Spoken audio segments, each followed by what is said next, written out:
Look around you. You see a world that claims to operate on fairness, on merit, on a social contract where good deeds are rewarded and hard work paves the path to success. You have been taught this since you were a child. It is the most pervasive, most effective lie ever constructed. It is a system of control designed to keep you predictable, obedient, and useful. But power does not play by these rules. True power operates in the shadows, beneath the surface of polite society, governed by a set of ruthless, unspoken laws. Machiavelli was not a monster. He was a realist. He simply had the courage to write down the truth that rulers have known for centuries. The world is a stage, and most people are merely actors reading a script they didn't write. To become dangerous is to stop reading the script and start directing the play. It is to unmask the hidden mechanics of power that control every boardroom, every relationship, every social hierarchy. This is not a lesson in morality. It is a lesson in reality. The lessons that follow are not meant to make you liked. They are meant to make you formidable. They will peel back the skin of the world and show you the cold, hard machinery within. Once you see it, you can never go back to being a pawn in the game. Lesson 1. Power, not merit, is the true currency. You believe the most skilled person gets the promotion. You believe the best idea wins the argument. You believe truth rises to the top. This is the comforting illusion of a meritocracy. The brutal reality is that the world does not reward the most deserving. It rewards the most powerful. Power is the ability to bend reality to your will, and it has almost nothing to do with being the best. In any room, there are two games being played: the official game of tasks, skills, and results, and the hidden game of influence, perception, and alliances. The masses focus only on the official game. They work harder, they get more certifications, they perfect their craft, and then they watch in confusion as someone less competent but better connected rises above them. The dangerous mind understands that the hidden game is the only one that matters. Your skill is merely the price of admission. Your mastery of power is what determines your rank. Stop trying to be the most skilled person in the room. Start becoming the one who understands the flows of influence, who controls the narrative, and who can leverage the ambitions of others. Merit makes you a valuable tool.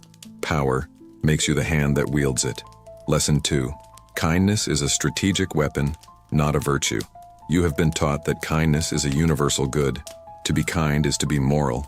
This is a dangerous oversimplification. In the hands of the weak, kindness is a plea.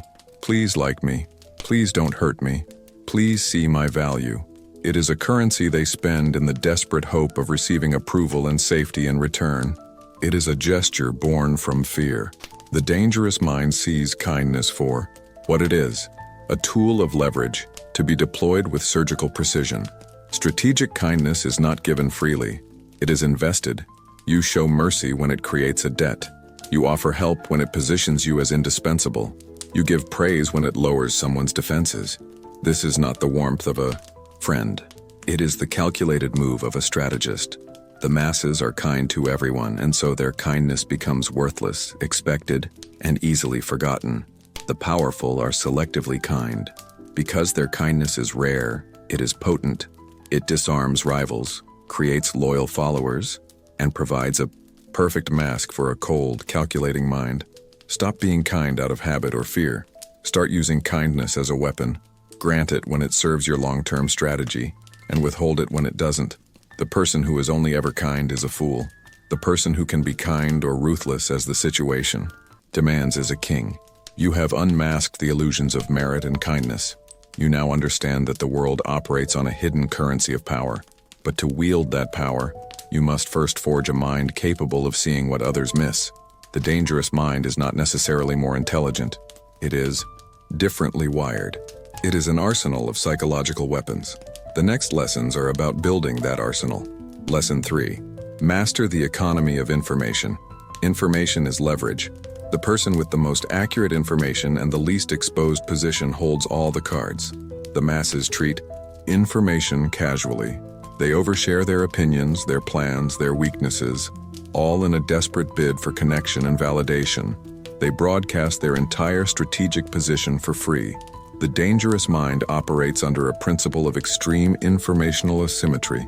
You must become a black hole for information and a fortress against its release. Train yourself to listen more than you speak. Ask probing, open-ended questions that encourage others to reveal themselves. When you do speak, say less than necessary. Use ambiguity and silence to make others project their own assumptions onto you. They will fill in the blanks with what they want to believe, revealing more about themselves than about you.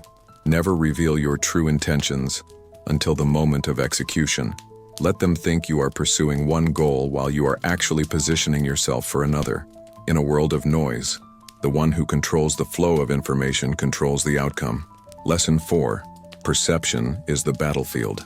Machiavelli famously stated, "Everyone sees what you appear to be. Few experience what you really are." He understood that reality is secondary. The battle is not for the truth, it is for the perception of the truth. You must stop trying to be authentic and start curating your aura. An aura of mystique is more powerful than a record of accomplishment. An aura of unpredictability is more intimidating than a display of anger. An aura of inevitability is more persuasive than a logical argument. How is this built? Through controlled actions. You become unpredictable by being strategically inconsistent. You build mystique by mastering the art of absence. You create an aura of competence by moving in silence and letting your results appear suddenly, as if from nowhere. You are not lying. You are sculpting the lens through which the world sees you. While others are busy explaining who they are, you are busy showing it, but only the parts you want them to see. Your reputation is not who you are. It is the story you tell, and the most dangerous man is always the best storyteller. Lesson 5. Detachment is your shield. Your emotions are vulnerabilities. Hope, fear, anger, love. These are the strings by which a puppeteer controls a marionette. A dangerous mind is not emotionless. It is detached. It feels the emotion but does not obey it. The emotion is treated as a piece of data, not a command. When someone insults you, the weak mind feels anger and reacts defensively.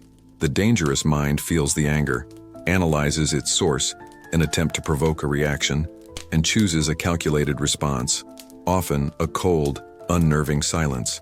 This detachment makes you psychologically untouchable. If people cannot predict or control your emotional response, they cannot manipulate you. Train yourself to observe your own emotions as if you were a scientist studying a specimen. Create a space between the feeling and the action. In that space lies control. In that space lies power. A man who is a slave to his emotions can be controlled by anyone who understands them. A man who has mastered his emotions can be controlled by no one. You have constructed the arsenal. Your mind is now shielded by detachment, informed by strategic silence, and shrouded in a carefully crafted aura. You are no longer a passive observer of the game. You are an active player, but a weapon is useless without the will to execute. This final chapter is about the application of power. It is about moving from a state of being dangerous in theory to becoming a force that actively shapes outcomes in the real world. Lesson 6. Leverage the ambitions of others. The powerful do not achieve their goals through their own labor alone. That is the path of the fool. They achieve them by skillfully directing the labor and energy of others. Every person around you is driven by a desire for status, for security, for recognition, for wealth. The dangerous mind learns to identify these driving ambitions. Once you understand what someone truly wants, you can position their ambition in service of your own goals. You don't command them, you guide them. You present your objectives as the most direct path to their desires. You make them believe that by helping you, they are primarily helping themselves. As Machiavelli noted, men are so focused on their immediate needs that they rarely see the larger design they are a part of. Let their greed, their ego, and their ambition be the fuel for your engine. You will achieve more with less effort, and they will thank you for the opportunity to serve your purpose, believing it was their own. Lesson 7. Let your absence define your value. In a world saturated with constant communication and availability, presence has become cheap. The final lesson of power is to master its opposite, absence. Once you have established your value and competence, strategically withdraw. Remove your attention, your input, your presence. This creates a vacuum. People who took you for granted will suddenly be forced to confront the value you provided. Your absence will highlight their dependence on you more effectively than your presence ever could. This forces them to recognize your worth not as a given, but as a privilege. When you choose to return, your value will have multiplied. They will be more eager to please, more hesitant to challenge. Do not be the person who is always there. Be the person whose absence makes them realize how much they need you. Scarcity creates demand. This applies to resources and it applies to people.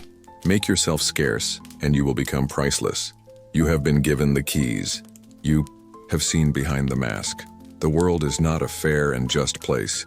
It is an arena, and power is the only rule that is never broken. To be dangerous is not about inflicting harm. It is about achieving a state of intellectual and psychological superiority where you can no longer be harmed by the games of others. It is about becoming the director of your own life, not an actor in someone else's. The lessons are simple, but the path is hard. It requires you to unlearn a lifetime of conditioning. But on the other side of that struggle is not just success. It is sovereignty.